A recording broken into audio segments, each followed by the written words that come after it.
Bonjour, bienvenue sur Delta TV dans votre journal de la culture. Au sommaire de ce mercredi 21 mai 2014, retour sur la nuit des musées, au musée du dessin et de l'estampe originale à Gravelines. Les jeunes de la mission locale de Gravelines-Bourbourg jouent actuellement au Théâtre des Insolites à Saint-Georges-sur-la-Haar. L'artiste québécoise Carole Zimard-Laflamme expose ses corps de lumière à l'église Saint-Jean-Baptiste de Bourbourg. Et on commence ce journal avec Théophile Navet que nous avons rencontré en fin d'après-midi. Le jeune artiste expose au Centre artistique et culturel François Mitterrand à Gravelines. Un reportage lui sera consacré la semaine prochaine. Qu'est-ce que ça fait d'exposer à Gravelines? C'est un peu comme une espèce de retour aux sources après un rapide parcours de mon cursus à Bruxelles, ma professionnalisation à Toulouse et du coup ce retour ici, voilà, parce que c'est ici que sont les contacts, sont ici que sont les racines. Du coup, c'est un peu comme revenir chez soi pour montrer un peu l'évolution aux amis, aux proches, à l'entourage de la région. On reste au centre artistique où la section de handi dance s'est illustrée la semaine dernière à Carcassonne.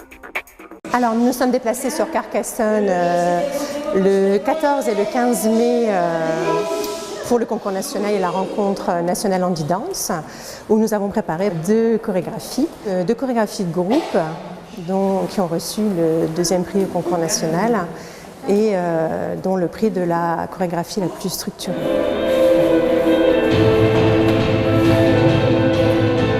Alors il faut savoir que justement ce déplacement à Carcassonne a un peu bousculé les habitudes des danseurs puisqu'ils ont dû prendre l'avion pour la première fois, plus le rythme assez soutenu du concours qui s'est étalé sur 2 journées. Donc forcément, c'était assez fatigant, mais extrêmement passionnant pour les danseurs qui ont justement montré beaucoup d'adaptabilité et surtout ont su s'adapter à la scène totalement différente justement du studio d'entraînement.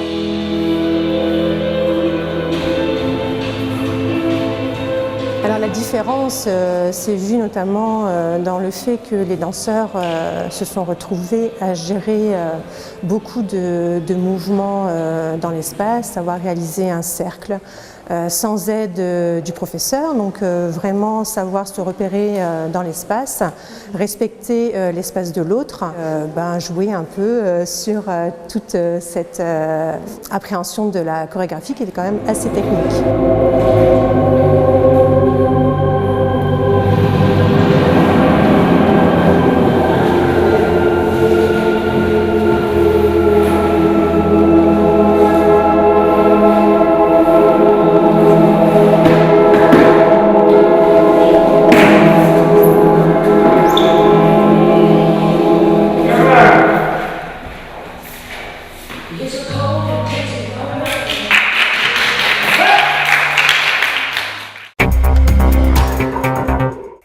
Samedi dernier, c'était la 10e nuit des musées. Les ateliers du musée du dessin et de l'estampe originale de Gravelines ont ouvert leurs portes au public afin d'y présenter les différentes œuvres des enfants et étudiants en lien avec l'exposition Graver la Grande Guerre.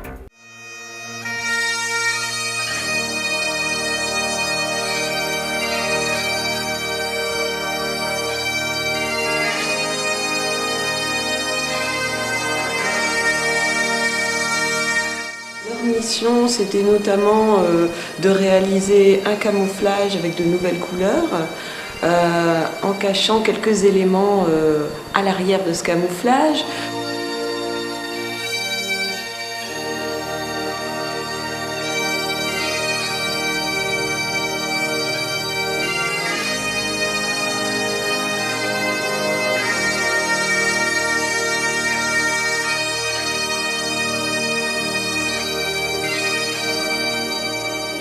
Ou alors aussi de graver des images de la Première Guerre mondiale et donc réaliser ces gravures grâce à la presse.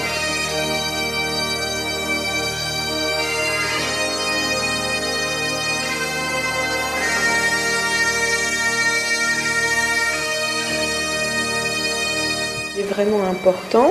Donc on va inciser ici et puis ensuite on va ancrer et on va passer à la presse.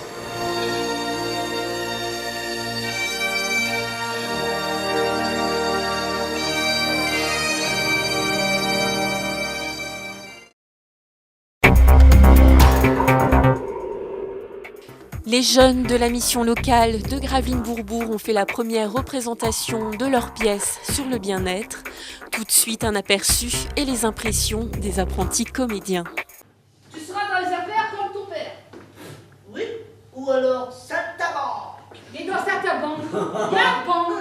11 jeunes en recherche d'emploi de la mission locale Gravelines-Bourbourg ont brûlé les planches sur la scène du théâtre des Insolites.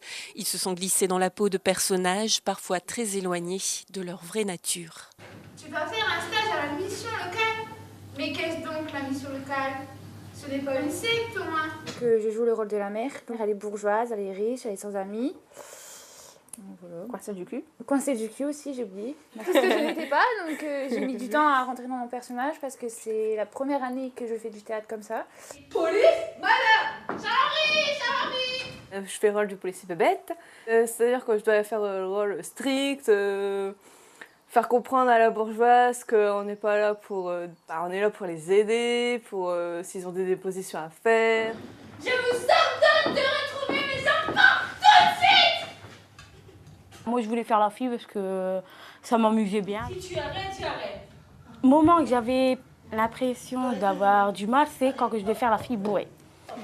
Mais c'est pas la première fois que je fais le théâtre, c'est ma 3e année, fait que ça a été tout seul. C'est sur les thèmes du bien-être et du mal-être qu'ils ont écrit ensemble cette pièce, une heure de sensibilisation dans le rire et la bonne humeur. Pascal, c'est qui Pascal? Tu chantes dans quel groupe? Mon Dieu, c'est pas Pascal au bistrot. C'est une association qui aide toute personne en contact avec une addiction. Cette expérience se révèle profitable pour ces jeunes amenés à passer des entretiens professionnels. Donc ça m'a permis de m'ouvrir aux autres et de m'exprimer devant les autres parce que je suis fort stressée.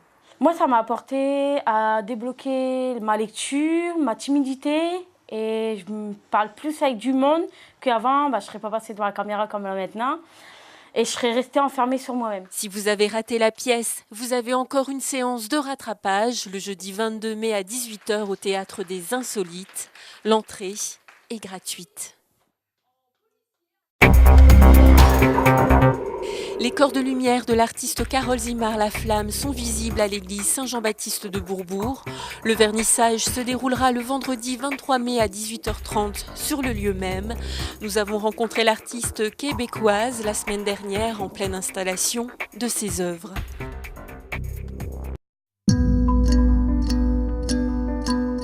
De nouveaux locataires ont intégré l'église Saint-Jean-Baptiste de Bourbourg.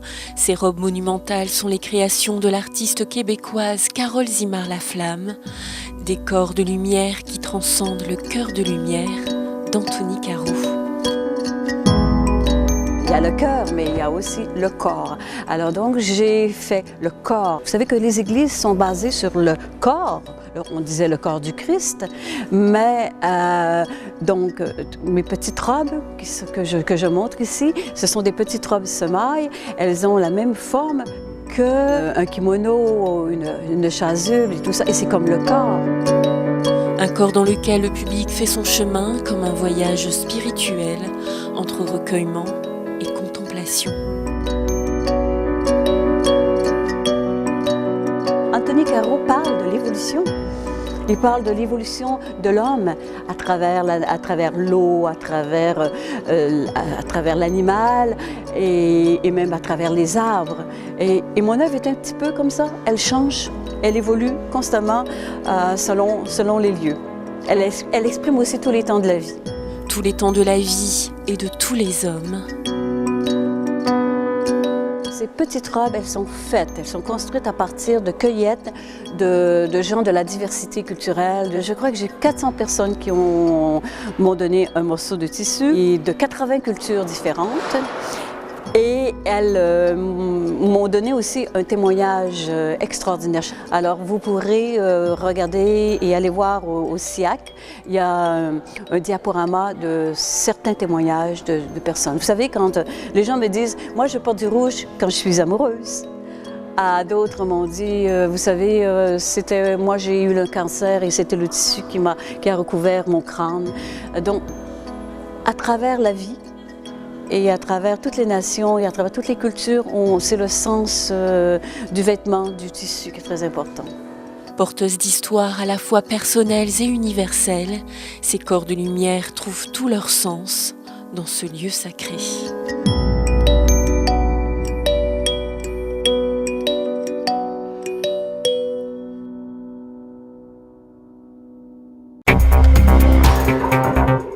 La poésie serait une histoire de femme, à en croire la présence féminine lors de l'opération Lire en balade à Drincam, une opération organisée par l'association Drincam Animation Culture. On s'en va à Rubrouck pour une balade de 7 km sur le circuit des mares. C'est donc à Rubrouck, à 8 km du point de rendez-vous, que les participants ont assisté à la 14e édition de Lire en balade, une opération qui permet de découvrir les villes et villages aux alentours de Drincam. On va un petit peu partout, mais pas trop loin quand même, pour éviter trop de routes entre Drincam et puis le lieu de lecture. Donc on prend en général une balade d'environ 6-7 km pour que ce soit pas trop fort quoi, pour les gens. Hein. On a tous les niveaux de marche. À chaque édition, le thème de la balade et les textes choisis varient. Place cette fois-ci à la musique. Ça va de tout, quoi. Des poèmes, des textes tirés d'auteurs dans des livres, hein, des romans. Voilà. Après, on ponctue aussi de citations. Hein, là, on fait participer les enfants quand il y en a. Et des fois, comme aujourd'hui, je vais faire un petit quiz sur la musique. Le jazz est vif, douloureux, doux, lent.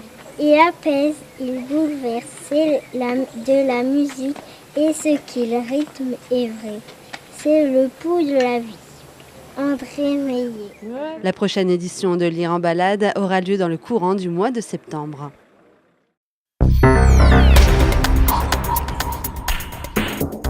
C'est la fin de ce journal. Merci de l'avoir suivi. Rendez-vous vendredi pour votre journal d'information locale. Passez un agréable moment sur Delta TV.